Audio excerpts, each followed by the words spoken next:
Assalamualaikum warahmatullahi wabarakatuh. Salam pendidikan.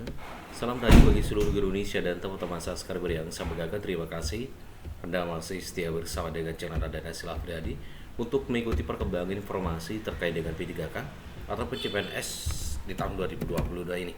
Mudah-mudahan Bapak Ibu dan teman-teman subscriber selalu diberikan kesehatan oleh Allah Subhanahu wa taala, dimudahkan segala urusannya, diberikan rezeki yang melimpah dan diluluskan menjadi P3K di tahun 2022 ini. Bagi teman-teman yang baru saja menemukan channel Radana Silaf Priyadi, silahkan di subscribe, like, dan komen. Jangan lupa aktifkan notifikasinya agar Bapak Ibu bisa mendapatkan informasi secara cepat, aktual, dan terpercaya. Subscribe itu gratis 100%. Bapak Ibu dan teman-teman subscriber yang saya banggakan, kali ini admin akan menyampaikan sebuah informasi terkait dengan progres P3K di tahun 2022, di mana saat ini adalah sudah sampai pada pemilihan formasi pelamar umum ya. Pemilihan formasi pelamar umum untuk agenda di tahun 2023 ini sesuai dengan jadwal, bahwasanya untuk di bulan Januari itu banyak kegiatan pengumuman daftar peserta, kemudian untuk pelaksanaan seleksi kompetensi dan sebagainya. Namun untuk dalam pemilihan formasi pelamar umum ini ada hal yang perlu kami sampaikan kepada teman-teman guru P3K dimanapun Anda berada di seluruh Indonesia. Dalam pemilihan formasi ada beberapa trik yang perlu diperhatikan. Ini demi kelulusan Bapak Ibu sekalian, karena salah satu penentu kelulusan P3K itu juga di bagian pemilihan formasi. Nah, di dalam pemilihan formasi ini, yang pertama adalah jika Bapak Ibu itu mengajar di sekolah SD ataupun di sekolah SMP, maka saya harapkan formasinya mengambil yang di SD Bapak Ibu sekalian. Ini berunut pengalaman dari tahun-tahun sebelumnya, teman-teman yang mengambil formasi di SD itu lebih banyak kesempatan dan formasi lebih banyak disediakan oleh pemerintah karena sesuai dengan kebutuhan Bapak Ibu. Karena ketika saya lihat untuk ke jenjang pendidikan itu terbanyak dari SD, kemudian meningkat ke SMP, kemudian meningkat ke tingkat jenjang SMA atau di SMK sederajat itu. Nah, ini adalah penentu yang perlu Bapak Ibu perhatikan ya. Jadi ambil untuk sekolah-sekolah yang formasinya lebih banyak ya. Itu yang perlu saya ingatkan.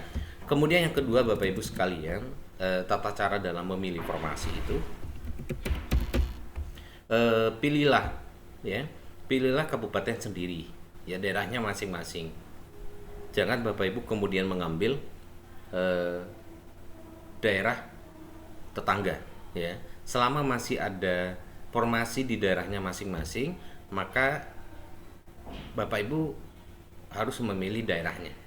Ini adalah kesempatan besar dan nanti akan menjadi sebuah pertimbangan bagi Panselnas dalam kelulusan ya.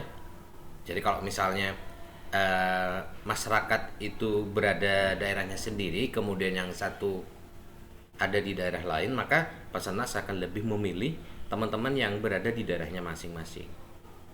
Ya, jadi yang di luar itu biasanya akan dijadikan prioritas kedua, gitu.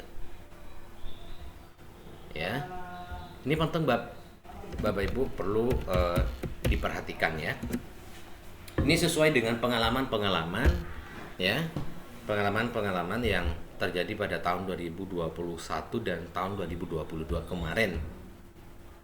Ya.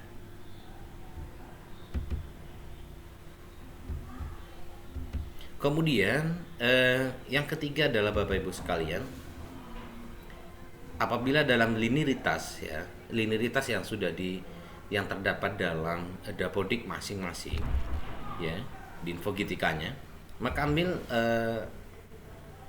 linearitas yang banyak membuka formasi ini adalah salah satu juga pertimbangan Bapak Ibu sekalian. Ya. Carilah peluang yang sangat memiliki peluang besar. Ya.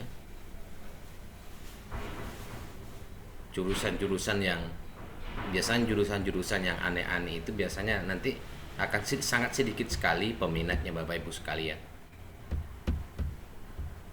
Nah, beberapa hal itulah dalam pemilihan formasi itu perlu diperhatikan Bapak Ibu sekalian. Ya. Kemudian salah satunya adalah pemilihan formasi jika Bapak Ibu adalah sekolah negeri, ya. Jika Bapak Ibu itu adalah sekolah negeri dan di sekolahnya itu membuka formasi, maka sebaiknya Bapak Ibu mengambil sekolah induknya. Ya. Apabila dalam sekolah Bapak Ibu itu tidak membuka formasi, ambillah sekolah paling dekat dari sekolah induk Bapak Ibu sekalian. Ini nanti juga akan menjadi bahan pertimbangan oleh pemerintah dalam memberikan dalam pelulusan nanti, ya. Nah, pertimbangan-pertimbangan seperti inilah yang kemudian Bapak Ibu perlu diperhatikan, ya, agar Bapak Ibu sekalian itu tidak terjepit dari permasalahan formasi ini. Yang paling utama, jika Anda memiliki formasi atau linearitas dengan sekolah SD, maka ambillah yang di sekolah SD Bapak Ibu sekalian. Ini adalah informasi untuk siang hari ini. Mudah-mudahan informasi ini bisa tersampaikan kepada teman-teman sekalian dimanapun Anda berada. Dan tentunya bagi teman-teman yang mungkin saat ini sedang menunggu